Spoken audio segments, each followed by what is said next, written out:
Muy bien, nos vamos a meter ya en la primera de las entrevistas del día de hoy. En este caso, un candidato a gobernador, el primero de los candidatos a gobernadores que vamos a tener por aquí, que es Cristian El Chipi Castillo, es sociólogo, es profesor de esta universidad también. Y lo charlábamos un poquito fuera de aire. Ha sido profesor en este mismo edificio, en donde hoy funcionan otras dependencias de la Universidad Nacional de La Plata. Es candidato a gobernador por el Frente de Izquierda Unidad, en este caso. ¿Qué tal, Cristian? Bienvenido acá a la universidad. ¿Cómo estás? ¿Estás bien? ¿Cómo va? Bueno, ¿cómo venís viendo todo? En principio no vas a ir al cumpleaños de Vidal no creo. ¿No te invitaron a cumpleaños? No creo. No vas a ser parte. Bueno, ¿cómo venís viendo, la campaña hasta ahora, lo que pasó en las PASO a nivel provincia, sobre todo, y qué es lo que crees que puede llegar a suceder ahora en octubre? ¿No? Creo que una elección como a nivel nacional definida, ¿no? Ya está, las PASO definieron que Macri y Vidal son el pasado a partir de diciembre. Y en el medio lo que pasa que, bueno, se está haciendo parte de lo que algunos llaman el trabajo sucio, de licuar salarios, jubilaciones, es decir, de aplicar parte del ajuste en el medio que siempre está, si la crisis se termina de desatar o la contienen en lo que hace a lo coyuntural, pero hay una crisis estructural, tanto nacional, y bueno, la provincia está muy determinada por las políticas macro a nivel nacional, que es una crisis de deuda de esas que son históricas en la Argentina, ¿no? De la que dejó la dictadura y arrastró todo el gobierno de Alfonsín y terminó la hiperinflación, de la que dejó Menem, que supuestamente nos iba a desendeudar también y nos dejó con la crisis del 2001, se arrastró en el gobierno de la Rúa y terminó en la quiebra social del 2001, las dos de la mano del FMI, y la de ahora, que es una deuda no solo ilegal y fraudulenta, como denunciamos del Frente de Izquierda, sino absolutamente impagable. Ustedes calculen que el promedio que tiene que erogar la Argentina en concepto de deuda tanto con organismos internacionales como con acreedores privados son 44.000 millones de dólares anuales. O sea, 178.000 en total, más o menos. Y Argentina tiene de superávit comercial no más de 12.000 millones de dólares, tiene cero o nada de superávit fiscal. Es decir, ¿de dónde van a salir los recursos? Entonces acá hay que hablar claramente con la población. El que dice que puede cumplir con el Fondo Monetario, los acreedores y con el pueblo, bueno, está desde nuestro punto de vista engañando a la gente, ¿no? Porque si se cumple con uno va a ser a costa de continuar de diversas formas el ajuste, y si no, hay que decir que hay que enfrentar esa deuda, que en primer lugar habría que auditarla, qué pasó, porque el FMI le sostuvo la campaña electoral a Macri. Claro, porque digo, nunca tuvo el FMI una injerencia tan política, ¿no? Digo, porque hizo una campaña política de Mauricio Macri. Y dentro del FMI el gobierno de Trump. Entonces, el FMI y Trump le quisieron hacer la campaña a Macri, problema de ellos, pero después no le cobran a nosotros. Claro. Y además, los acreedores privados que me van a decir que no hubo negociados, cada vez que la deuda, los ciclos de gran endeudamiento externo fueron investigados, se descubrieron multitud de operaciones ilegales. 477 solamente en el ciclo de estatización de la deuda privada durante la dictadura de la mano de Domingo Felipe Cavallo al frente del Banco Central. Después megacanje y blindaje también, multitud de operaciones ilegales. Y ahora desde el bono a 100 años hasta otros negociados donde estaba Caputo que jugaba de los dos lados del mostrador, bueno, y se va a pagar sin chistar. Entonces, antes el kirchnerismo también denunciaba eso, igual que lo hicimos de la izquierda. Y ahora Alberto Fernández en el coloquio del Malva, donde lo llamó Héctor a don Mañeto, ¿no? Muy amigablemente, dejó de mentir Clarín, parece, de golpe. Ahí dijo que la deuda de golpe era legítima, que como la tomó Macri, nada que hacer, había que pagar, y que ni siquiera iba a pedir una quita. Ahora, lo que se ha comprobado es que no terminó de hablar y tuvieron que declarar un default selectivo. Entonces, lo que dijimos nosotros en la campaña, que era impagable la deuda, es lo que se demostró cierto. Todos los que decían que no hacía falta ni siquiera reestructurar la deuda, y eso lo decía no solo Duhovne, sino Emanuel Álvarez Agis, el 19 de agosto, entrevista a CNN, dice, no hace falta la deuda, no hay problema. Bueno, no, se ve que es un problema gravísimo y que se va a agravar todavía más en los años que vienen. Y entonces acá hay una primera definición, ¿no? Si se cumple con el FMI, insisto, no se va a cumplir con las demandas del pueblo trabajador, y es parte de lo que nosotros denunciamos. Ahora, te traigo la provincia de Buenos Aires, porque también hay una provincia que está tremendamente endeudada. En dólares, pero la provincia de Buenos Aires también, y la endeudó el ministro de Economía, que ahora pasa a ser ministro de Hacienda Nacional. Y él mismo la acusa, porque siguieron el mismo patrón, ¿no? De endeudamiento en dólares. Entonces, cada vez que hay devaluación, tanto la nación como la provincia deben cada vez más.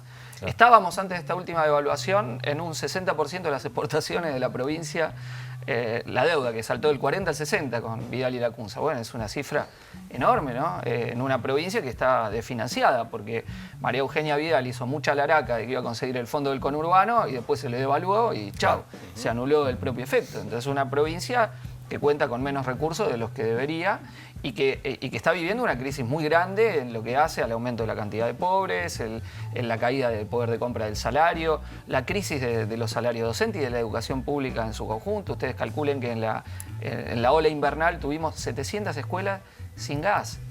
Y Macri y Vidal hacían campaña que terminó con década de desidia. Bueno, en los colegios nadie se enteró, ¿no? Y bueno, y eso nos lleva también a qué se va a hacer, porque esto es parte de lo que nosotros planteamos que hay que debatir entre los candidatos a gobernador. Bueno, ¿qué es lo que se va a hacer? Porque si uno lo escucha a Axel Kicillof, más allá de voluntades, de intenciones, ¿qué medidas concretas va a tomar? Nada. Vidal tampoco había dicho nada. Nosotros por lo menos queremos debatir. ¿Por qué? Bueno, porque acá hay frustraciones continuadas en la provincia, ¿no? Vidal ganó porque con Scioli estaba todo muy mal y lo empeoró. Y entonces ahora no se puede, bueno, gana. ¿Pero qué va a hacer?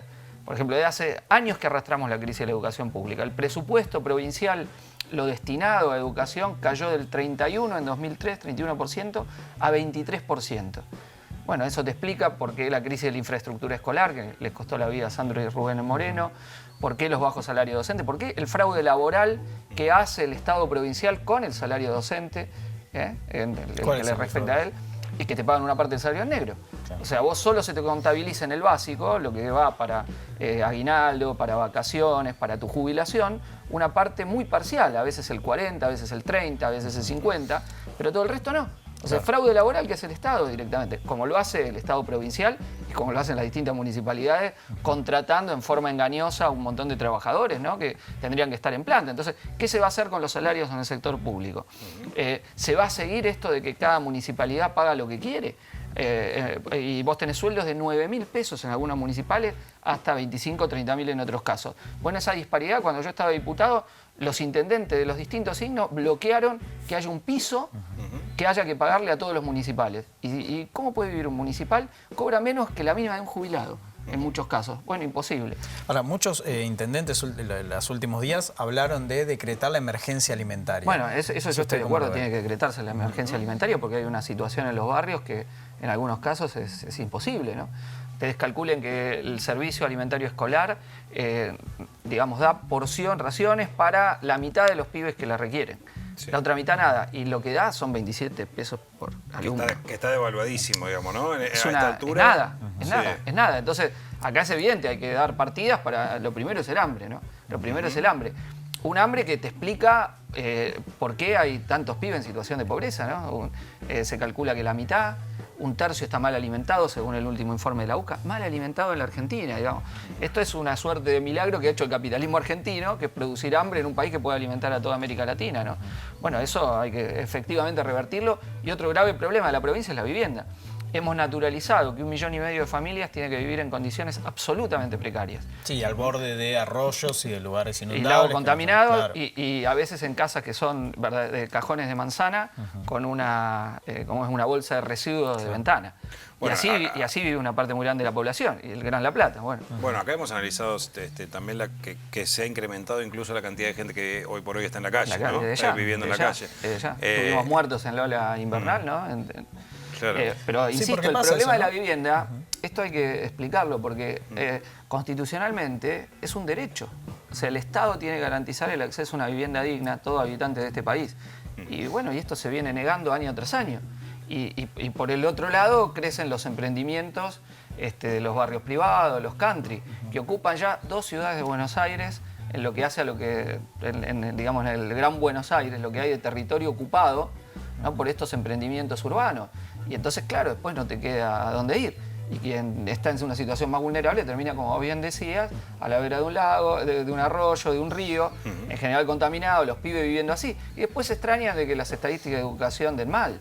Claro. Yo, como sociólogo, me extraño. Yo me preocupo al revés. Yo, digamos, invierto la cuestión. Demasiado bien da el rendimiento en la prueba de evaluación escolar con las situaciones de miseria que hay. Te ponen de ejemplo Finlandia, pero hay 2% de pobreza infantil y juvenil. 2%. Acá tenemos arriba del 50%. Y en el Gran Buenos Aires tenemos arriba del 60%. Entonces, dame la pobreza infantil de Finlandia y yo te digo que nosotros ganamos toda la prueba por afano. Dame una educación pública integral y general, como tienen ellos, desde el jardín hasta que terminás la universidad y haces tu posgraduación, y es toda pública, no hay educación privada, dame salario de 100.000 pesos por mes para los docentes y yo te digo que el rendimiento nuestro se va para arriba. Entonces, porque hay que cambiar la explicación. Digamos, las bajísimas condiciones materiales de vida general que hay y la degradación que vos tenés en la infraestructura escolar, en las condiciones de trabajo de las y los docentes, a las que atacan todos los gobiernos. Todos los gobiernos. María Eugenia Vidal quiso organizar a los padres en contra de los docentes para carnerearles las huelgas, se los tiró encima, los estigmatizó, a quienes se bancan, digamos, la crisis social en el aula y tienen que hacer doble y triple turno para poder llegar a fin de mes. Me había olvidado de los voluntarios, me decís, ¿te acordás que eso fue al comienzo? Y muchas docentes habían votado a Vidal, porque con Scioli, digo, esto era un desastre. Uno de los temas que más preocupa es la desocupación, sin duda se ha incrementado mucho. La ciudad de La Plata, la región, por ejemplo, es un lugar en donde, de los grandes centros urbanos, donde más alta se encuentra la desocupación. ¿Qué propondrías vos para generar mayor empleo hoy por hoy en la provincia de Buenos Aires? En la zona, algo que no quiero dejar de mencionar, es que hay que reactivar el astillero, hay que cumplimentar el plan que han presentado los trabajadores, que es un plan de inversión, donde el astillero se puede poner a producir a full y eso sería un incentivo también para toda la región de La Plata, Berizo y Ensenada, ¿no? Y sin embargo el gobierno lo tiene virtualmente paralizado. Bueno, es más, se quería tratar de cerrarlo y hacer negocio, desguazarlo, pero bueno, la lucha lo impidió. Pero no basta esto, hay que, insisto, reactivarlo, poner la plata a la inversión que hace falta en maquinaria y desde ahí el astillero tiene que ser una base de reactivación económica de la región. Segundo, prohibición de despido. Esta ley se había votado en el Congreso, Macri la vetó y desde entonces, chau, un despido tras otro. Mirá, recorriendo toda la provincia, haciendo la campaña de las PASO, vos veías esa misma situación. Te decían, mira, acá cerró una fábrica central, 600 puestos de trabajo menos, 200 puestos de trabajo menos, carpas de la gente resistiendo los despidos. Esto ha crecido después de las PASO, la gente no se resigna a volverse a su casa, ocupa la planta y del Frente de Izquierda lo impulsamos. Si se cierra una empresa, ocuparla, ponerla a producir, la defensa de las gestiones obreras. Madigraf en la zona norte de Gran Buenos Aires, un emblema, pero tantas otras que hay en la provincia. No puede ser, hoy le están cobrando tarifas impagables, que es otro de los temas, ¿no? Junto, digo, con el problema del empleo. Y te reitero, la otra cuestión, plan de obra pública, empezando por la vivienda, ¿no? Empezando por la vivienda popular. ¿Cuánto hace que no hay un plan de vivienda popular? Insisto, primero los sectores más vulnerables y seguimos por todo el resto. Pero empecemos por que nadie puede vivir en esas condiciones degradadas en el siglo XXI. Ellos decían que son la modernidad y acá estamos como en la prehistoria, ¿no? Perfecto. Cristian, muchas gracias por habernos acompañado, ¿sí? Bueno, y así hacer un llamado a que creo que mucha gente votó en contra de que se vaya Macri y Vidal, ya está, ya se fueron. Ahora puede votar tranquilo a la izquierda, que creo que vamos a hacer una garantía en el Congreso, la legislatura, y con una fuerte votación marcar la cancha contra el FMI y contra la clase empresaria, que es la que fracasó con Macri, para que no pase el ajuste después de octubre. En este caso estás doble en la lista, ¿no? Estás de diputado nacional y de gobernador. Sí, voy tercero, diputado nacional y gobernador, sí. Bien, así que bueno, apostamos porque una presencia fuerte de la izquierda en la legislatura, en el Parlamento Nacional y en la legislatura provincial. Gracias por venir, muy amable. gracias.